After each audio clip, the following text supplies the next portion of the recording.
দীপা ওরে যাবে আসি ভাইয়া। আপা ওই মুড়ি দিবে না মুড়ি দাও। আরে আসতেছি তো। চিনি দিছিস নাকি? না নে নাস্তা খাবার দাও, মুড়ি খাও। কি যে তোমার টাকা দিছি ওর দুলো ব্যাগ টাকা। খা খা কম করে খা। আঙ্কেল আন্টি কে গেল একটা ফোন দিয়েছিলাম দুটা পুলিশ মানে ফোন তো দিলাম না, দেয়া তো কবে দেখো আব্বা তো যে রাগি, ভয় লাগতেছে। ফোন দিব কিনা? দোকানটা দিয়ে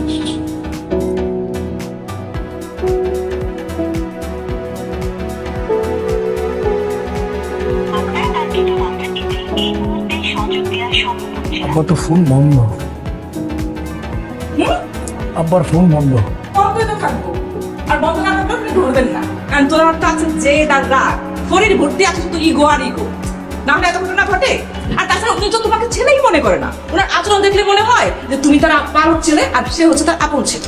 আরে হয়েছে তো, অনেক কিছু হয়ে গেছে, এবার থামো তো, চুপ করো। কি থামো? আমি আবার কি বললাম? আরে তুমি কি কও না, তুমি বারবার একই কথা টানতেছো কিছু। একই কথা মানে? আমি যেটা উচিত সেটাই তো বললাম। এটা কি উচিত? সকালবেলা তোমার এই কথাগুলো বলতে হবে কি কারণে? আমি খারাপ কোনটা বলছি? খারাপ কি? তুমি আমার খোঁজা দিচ্ছ কেন? কি করছে? তোমার খোঁজা দিছি আমি? হ্যাঁ, তুমি আব্বা যেটা করছে করছে। তা আপা যেটা আপা যা তাই তো বলছি আমি। আমি আপাকে খারাপ কিছু বলছি? আবার তো ইগো ছাড়া কিছু নাই। খালি ইগোই আছে আব্বা। তোমার সবার সামনে এগুলো বলতে হবে? নানু ভাই যাও তো, তুমি সুন্দর একটা পরি একটা আমার দেখাইবা, ঠিক আছে? গোলাপি রঙের একটা পরি, পাকনাওয়ালা পরি। হ্যাঁ ঠিক আছে। সকালবেলা করছে মেজাজটা খারাপ। আমার কথা বলছো তুমি? আরে তুমি আমি আমি কি বলছি? কিরে মা কিভাবে কথা বলছো? একটা বার দেখেন আপনি কিভাবে কথা বলছো। থাকছো আম্মা? চোখ থাক। কেন চুপ থাকবো? তুমি থাকতে মানে তুমি আসো, তারপরে সেরকম করে কথা বলতেছে। মা? তুমি না থাকতে কি করে? মা দেখছেন আপনি? দেখছেন আপনি মেয়ে কি বলে? আমি কিভাবে কথা বলি? কিভাবে কথা বল? তোমার গালি দিছি? আমার তোমার গায়ে হাত দিছি কোনটা? আমার দেখতেছে না এগুলা? হ্যাঁ তো দেখতেছো তো। আমি তো মনে করছি ও বিয়ার পরে ওর বুদ্ধি শুদ্ধি হয়েছে, হ্যাঁ কিন্তু এই যে বাচ্চা হওয়ার পরে ওর বুদ্ধি শুদ্ধি হয় নাই। আমার বুদ্ধি আছে আম্মা। তোমার জামাইরে কথাবার্তা ঠিকঠাক বলতে বল। কেন মা? আমি কি করছি? আমি এখানে আমার অপরাধটা কোথায় কোথায়? তোমার কোনো অপরাধ নাই, অপরাধ সব তার। হ্যাঁ। সে যদি বলদ না হতো তুমি এত কথা বলতে পারত না, ঠিক আছে?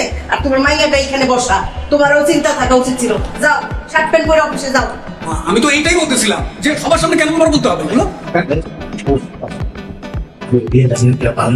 ভালো করছো। একটা চক্করে লাগাবো হাজির সব ভুলা হয়েছে।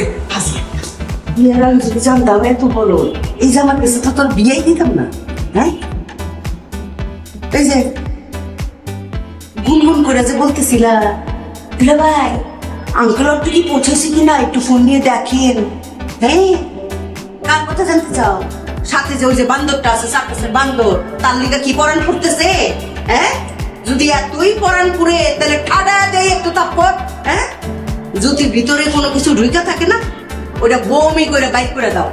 আর নাহলে এক করে চাকু ঢুকায় খুঁচায় খুঁচায় সবকিছু বাইক করে আমি ফালাই দেবো। মনে থাকে যেন। যা চোখের সামনে থেকে।